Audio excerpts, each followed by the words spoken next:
ઉપરવાસમાં ભારે વરસાદથી નર્મદા ડેમના 15 દરવાજા ખોલાયા। ઉપરવાસમાં ભારે વરસાદના પગલે ફરી એકવાર નર્મદા ડેમમાં પાણીની પુષ્કળ આવક થઈ રહી છે। ઉપરવાસમાંથી 4 લાખ ક્યુસેક પાણીની આવક થતાં નર્મદા ડેમની સપાટી 135.47 મીટર પહોંચી છે। સરદાર સરોવર ડેમમાં રૂલ લેવલ જાળવવા માટે તબક્કાવાર પાણી છોડવામાં આવી રહ્યું છે। ડેમના 15 દરવાજા અને આરબીપીએચ કેનાલ મારફતે 3 લાખ ક્યુસેક પાણી છોડવામાં આવી રહ્યું છે। છેલ્લા 24 કલાકમાં જળ સપાટીમાં 10 સેન્ટીમીટરનો વધારો નોંધાયો છે। હાલ નર્મદા ડેમ 90% ભરાયો છે। વડોદરા, ભરૂચ અને નર્મદા જિલ્લાના 27 ગામોને એલર્ટ કરવામાં આવ્યા છે। બીજી તરફ રાજપીપળામાં મોડી રાતથી વરસાદે જમાવટ કરતા રસ્તાઓ પાણી થઈ ગયા। ગણેશ વિસર્જન વખતે જ વરસાદ તૂટી પડતા ગણેશ પંડાલો સહિતના નીચાણવાળા વિસ્તારોમાં પાણી ભરાયા તો વિસર્જન વખતે વરસાદથી ભક્તો વરસાદમાં ભીંજાઈ ગયા હતા। ધોધમાર વરસાદ વરસતા પણ ભક્તો મન મૂકીને નાચ્યા। ગણેશ પ્રત્યેની ભક્તિએ રંગ રાખ્યો। આ તરફ કાલિયા ઠાકોરની નગરી ડાકોરમાં સવારથી મેઘરાજા ઓળગોળ થયા હતા। ડાકોર, નેસ, કાલસર, ધુણાત્રા, સુઈ, બોરડી, રણછોડપુર સહિતના ગામડાઓમાં ભારે વરસાદથી રોડ પાણી થયા। વરસાદથી વાતાવરણમાં ઠંડક પ્રસરી।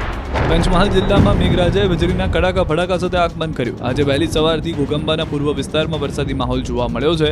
યાત્રાધામ પાવાગઢ ખાતે મેઘરાજાના આવન જાવન વચ્ચે ભક્તો પણ સર્જિત વાતાવરણમાં રેનકોટ સાથે ગરબે ઘૂમી રહ્યા છે। આ તરફ વડોદરામાં વહેલી સવારથી મેઘરાજાએ સ્ટ્રાઇક કરતા સંસ્કારી નગરી ડૂબી ગઈ। સયાજીગંજ, જેલ રોડ, દાંડિયા બજારમાં પાણી જોવા મળ્યા। અલકાપુરી ગરનાળું પાણી ભરાતા બંધ કરાયું। રાજ્યના વિવિધ ભાગમાં ધોધમાર વરસાદ। આગાહી મુજબ સુરત જિલ્લામાં સવારથી મેઘરાજાએ ધબધબાટી બોલાવી। 2 દિવસના વિરામ બાદ ફરીથી વરસાદ શરૂ થયો। કામરેજ, બારડોલી, ઓલપાડ, પલસાણા, માંગરોળ, ઉમરપાડા, માંડવીમાં કડાકા ભડાકા સાથે વરસાદ પડ્યો, જેથી રોડ ભીના થયા તો વાતાવરણમાં ઠંડક પ્રસરી। આ દ્રશ્ય પંચમહાલ જિલ્લાના છે, જ્યાં વહેલી સવારથી ગોધરા, મોરવા, હડફ સહિત અનેક વિસ્તારોમાં વરસાદી જમાવટ કરી। ગોધરા શહેરમાં ક્યારેક હળવા તો ક્યારેક ભારે સ્વરૂપે વરસાદ વરસતા માર્ગો પાણી થયા અને નીચાણવાળા વિસ્તારમાં વરસાદી પાણીના યોગ્ય નિકાલના ભાવે પાણીનો જમાવડો થઈ રહ્યો છે। હાલ જે પ્રકારે વરસાદ વરસી રહ્યો છે, જેનાથી ખેડૂતોમાં ખુશી જોવા મળી રહી છે। બીજી તરફ ભાવનગર શહેર અને જિલ્લામાં વરસાદ વરસ્યો। વાઘાવાડી, કાળિયાબીડ, સુભાષનગર, ઘોઘા સર્કલ સહિતના વિસ્તારોમાં ધોધમાર વરસાદ પડતા શહેરના માર્ગો પરથી પાણી વહેતા થયા। આ તરફ ગાંધીનગરમાં સંત સરોવરમાં પાણી છોડાતા ચેતવણી આપવામાં આવી છે। ઉપરવાસમાંથી પાણીની આવક વધતા તંત્રએ નાગરિકોને નદી કિનારે ન જવા અપીલ કરી। નદી ભયજનક રીતે વહેતી હોય કોઈ પણ આવી કોઈ પ્રવૃત્તિ તો કાયદેસર જાહેરનામા ભંગ સંબંધિત ગુનો દાખલ કરી આગળની કાર્યવાહી કરવામાં આવશે। સાબરકાંઠામાં ફરી વરસાદે ધબધબાટી બોલાવી। સાબરકાંઠા પંથકમાં ભારે વરસાદને પગલે નદીઓ ગાંડી તૂર બની રહી છે। ઉપરવાસમાંથી પાણી છોડવામાં આવતા હિંમતનગરના ગોરવાડા નજીકનો ડીપ બ્રિજ પાણીમાં ડૂબ્યો। હાથમતી નદીના ધસમસતા પાણીનો પ્રવાહ ડીપ બ્રિજ પર ફરી વળ્યો, જેથી ગોરવાડા, નાની ડેમાઈ, તીતપુર, કાણિયોલ, કેસરપુરા અને કેસરપુરા કંપા સહિતના ગામોની અવરજવર બંધ થઈ ગઈ છે। 3 દિવસથી 10 થી 12 ગામોની અવરજવર બંધ થતા પરેશાની વધી છે। પૂરના પાણી ઓસર્યા બાદ વાહન વ્યવહાર માટે રસ્તો ખુલી શકે।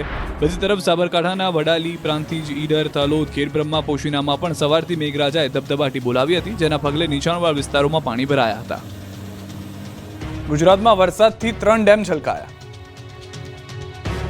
ઉપરવાસમાં ભારે વરસાદના પગલે રાજ્યના ડેમ છલકાયા છે। નર્મદા, ઉકાઈ, પાનમ ડેમ પાણીની આવક થઈ રહી છે। સરદાર સરોવરના 15 દરવાજા ખોલાયા છે, ત્યારે પાનમ જળાશયના કેચમેન્ટ તથા ઉપરવાસ વિસ્તારમાં સતત વરસાદી માહોલને લઈને ડેમના 5 ગેટ 7 ફૂટ સુધી ખોલવામાં આવ્યા। પાનમ ડેમના ઉપરવાસમાંથી પાણીની સતત આવક નોંધાતા પાનમ ડેમના 5 ગેટ 7 ફૂટ સુધી ખોલાયા। પાનમ ડેમમાં હાલ 45,713 ક્યુસેક પાણીની આવક તથા પાનમ ડેમની રૂલ લેવલ સપાટી જાળવવા માટે પાનમ ડેમમાંથી 49,050 ક્યુસેક પાણી પાનમ નદીમાં છોડવામાં આવી રહ્યું છે। પાનમ ડેમની રૂલ લેવલ સપાટી 127.41 મીટર છે, જ્યારે હાલની જળ સપાટી 127.25 મીટર નોંધાય છે। પાનમ ડેમમાંથી હાલ ઉપરવાસમાંથી 45,713 ક્યુસેક સતત પાણીની આવક થઈ રહી છે। પાનમ ડેમમાંથી પાણી છોડવામાં આવતા જ પાનમ નદી 2 કાંઠે વહેતી થઈ। પાનમ ડેમમાંથી પાનમ નદીમાં પાણી છોડવામાં આવતા જ નદી 2 કાંઠે થતા પંચમહાલ જિલ્લાના શહેરા તાલુકાના 5, મહીસાગર જિલ્લાના સંતરામપુરના 2, લુણાવાડાના 9 અને ખાનપુર તાલુકાના 1 ગામોને એલર્ટ કરવામાં આવ્યા છે। આ તરફ ઉપરવાસમાં ધોધમાર વરસાદના પગલે ઉકાઈ ડેમમાં પાણી છોડવામાં આવી રહ્યું છે। હાલ ઉકાઈ ડેમમાં 1.43 લાખ ક્યુસેક પાણીની આવક છે, જ્યારે ઉકાઈ ડેમમાંથી તાપી નદીમાં 1.11 લાખ ક્યુસેક છોડવામાં આવી રહ્યું છે। ઉકાઈ ડેમની સપાટી 337.33 ફૂટે પહોંચી, જેથી તાપી નદીના જળસ્ત્રોતમાં સતત વધારો જોવા મળી રહ્યો છે। કોઝવેની સપાટી 7.80 મીટરે પહોંચી, કોઝવેમાંથી તાપી નદીમાં 1.4 લાખ ક્યુસેક પાણી છોડવામાં આવી રહ્યું છે। સરદાર સરોવર નર્મદા ડેમના ઉપરવાસમાંથી 4 લાખ ક્યુસેક પાણીની આવક થઈ, તેથી ડેમના 15 ગેટ ખોલી 3 લાખ ક્યુસેક પાણી છોડવામાં આવ્યું. પરિણામે નર્મદા નદી બે કાંઠે વહેતી થઈ.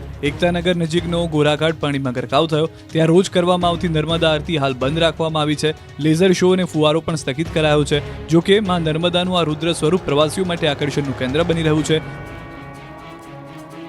સુરતના ચેરાપુંજી ગણાતા ઉમરપાડામાં 5.2 ઇંચ વરસાદ ખાબક્યો. ભારે વરસાદને પગલે અનેક નદીઓ ગાંડીતૂર બની. ઉમરપાડામાં નદીના વહેણમાં પશુ તણાયું છે. કેવડીથી શરદા જતો માર્ગ પરથી પાણી ફરી વળતું જોવા મળ્યું છે. ભારે વરસાદને પગલે જળાશયોની જળસપાટીમાં સતત વધારો થઈ રહ્યો છે. પૂર્વ કચ્છમાં વરસાદી માહોલ. રાપરના આડેસર, ભીમાસર, ફતેહગઢ વિસ્તારમાં વરસાદ. આગાહીની વચ્ચે વરસાદનું આગમન. બંગાળના અખાતમાં સર્જાયેલા લો પ્રેશરના પગલે વરસાદની કરવામાં આવી છે આગાહી. તો આણંદથી પણ સમાચાર મળી રહ્યા છે. કચ્છની જેમ ખંભાત, આણંદની અંદર પણ શહેરમાં ધોધમાર વરસાદના આંકડા નોંધાયા છે. 5 દિવસના વિરામ બાદ મેઘરાજાની ધમાકેદાર એન્ટ્રી થઈ છે. વરસાદને કારણે લોકોને ગરમીમાંથી રાહત મળી છે. રસ્તા ઉપર સ્વિમિંગ પુલ અને નદીઓ જેવા દ્રશ્યો જોવા મળ્યા છે. ખંભાત શહેરના નીચાણવાળા રબારીવાડ વિસ્તારમાં વરસાદી પાણી ભરાઈ ગયા છે. લોકો આ વરસાદી પાણીમાં પણ મજા માણતા નજરે પડ્યા. આ તરફ તાપી જિલ્લાના 5 દિવસથી સુધી છૂટોછવાયો વરસાદ વરસી રહ્યો હતો, પરંતુ તાપી જિલ્લામાં સોનગઢ તાલુકામાં આજે 3.4 ઇંચ વરસાદ નોંધાયો, જ્યારે ઉચ્છાલ અને કુકરમુંડા તાલુકામાં 1.2 ઇંચ તેમજ વ્યારા અને ડોલવણ તાલુકામાં 1.2 ઇંચ વરસાદ નોંધાયો. વરસાદને કારણે વાતાવરણમાં ઠંડક પ્રસરી. નોંધપાત્ર વરસાદને કારણે સોનગઢ તાલુકાના અનેક વિસ્તારોમાં ચેકડેમ છલકાયા હતા.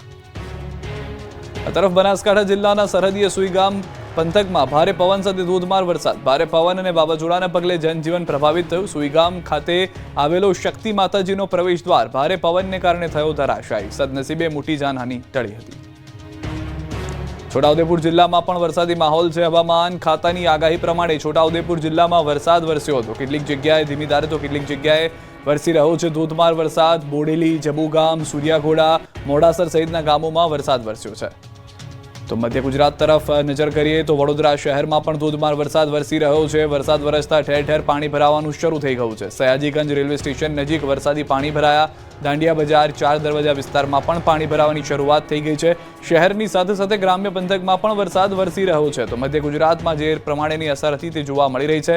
મહીસાગરથી સમાચાર. મહી નદીમાં 5 લોકો ડૂબ્યાની આશંકા. હાઇડ્રો પ્રોજેક્ટમાં નદીનું પાણી ઘૂસતા ડૂબ્યા છે. કડાણા ડેમમાંથી પાણી છોડાતા પાણી ઘૂસ્યું છે. દાત્રોલી ગામે હાઇડ્રો પ્રોજેક્ટમાં ઘૂસ્યું છે પાણી. સ્થાનિકો, હાઇડ્રો પાવરના કર્મચારીઓ તેમજ 108 દ્વારા બચાવ કામગીરી હાથ ધરવામાં આવી છે. તો આ મામલે મહીસાગર નદીમાં એક વ્યક્તિ તણાઈ રહ્યો હોય તેવો વિડીયો પણ જોવા મળ્યો. પાણીનો પ્રવાહ વધુ હોવાને કારણે ડૂબેલા યુવાનો આગળ નદીમાં તણાયા હોવાની આશંકા છે. તો 4 સિસ્ટમ જે છે તે 3 દિવસ ગુજરાતને ધમરોળશે. ઓગસ્ટ અંતની જેમ હવે સપ્ટેમ્બરમાં પણ મેઘરાજા જમાવટ કરશે. હવામાન નિષ્ણાંતોએ ભૂક્કા બોલાવી દે તેવી આગાહી કરી છે, કારણ કે ગુજરાતમાંથી 1-2 નહીં પણ 4 વરસાદી સિસ્ટમ ચક્રાઓ મારી રહી છે. અને આ 4 વરસાદી સિસ્ટમને ગુજરાતને ભાદરવામાં જ પાણી કરી દેશે. હવામાન વિભાગના મતે 2 દિવસ ખૂબ જ ભારે રહી શકે છે. તેમજ 6 સપ્ટેમ્બર સુધી ઘણા ભાગોમાં રેડ એલર્ટ આપ્યું છે, જ્યાં ત્યાં ભારે વરસાદ ખાબકી શકે છે. સાથે 6, 7 અને 8 સપ્ટેમ્બરે પવનની ઝડપ જોવા મળી શકે છે અને તોફાની વરસાદ ખાબકી શકે છે. સૌરાષ્ટ્રમાં પણ વરસાદ છોતરાફાડ પડી શકે છે. जो हमारा डे 2 में 5 सितंबर के लिए गुजरात रीजन में एक्सट्रीमली हैवी रेनफॉल का वार्निंग में जो डिस्ट्रिक्ट आ रहा है heavy to very heavy with extremely heavy rainfall isolated places में रेड वार्निंग के साथ डांग, नवसारी, वलसाड, दमन, दादरा नगर हवेली के लिए दिया गया है. सौराष्ट्र कच्छ में जो आज डिस्ट्रिक्ट वेरी हैवी रेनफॉल में आ रहे हैं, अमरेली, भावनगर आइसोलेटेड प्लेसेस में heavy to very heavy rainfall का वार्निंग है. हेवी रेनफॉल में राजकोट, गिर सोमनाथ, बोटाड और दीव के लिए दिया गया है. હવામાન વિભાગની સાથે સાથે આગાહીકાર અંબાલાલે પણ ખતરનાક આગાહી કરી. અંબાલાલના મતે 3 થી 4 દિવસ સિસ્ટમ ગુજરાતમાં તબાહી મચાવી દેશે. ખાસ કરીને સૌરાષ્ટ્રના કેટલાક ભાગો, મધ્ય ગુજરાત અને દક્ષિણ ગુજરાતમાં ભારે વરસાદ થઈ શકે. ભારે વરસાદથી નર્મદા, તાપી નદીનું જળસ્તર વધી શકે છે. એટલું જ નહીં, સાબરમતીનું જળસ્તર પણ વધી શકે છે અને અમદાવાદમાં પણ ભારે વરસાદની આગાહી છે. ઉત્તર ગુજરાતના ભાગોમાં વરસાદ થવાની શક્યતા રહેશે. પાટણ, સમી, હારીજના ભાગોમાં વરસાદ થવાની શક્યતા રહેશે. મહેસાણાના ભાગોમાં વરસાદ થવાની શક્યતા રહેશે. ઉત્તર ગુજરાતના કેટલાક ભાગોમાં ભારે વરસાદ થવાની શક્યતા રહેશે. બનાસકાંઠાના ભાગોમાં વરસાદ થવાની શક્યતા રહેશે. દાંતાના ડુંગરાળ ભાગમાં વરસાદ થવાની શક્યતા રહેશે. આ ઉપરાંત અરવલ્લીના ભાગોમાં વરસાદ થવાની શક્યતા રહેશે. સાબરકાંઠાના ભાગોમાં વરસાદ થવાની શક્યતા રહેશે. કોઈ ભાગમાં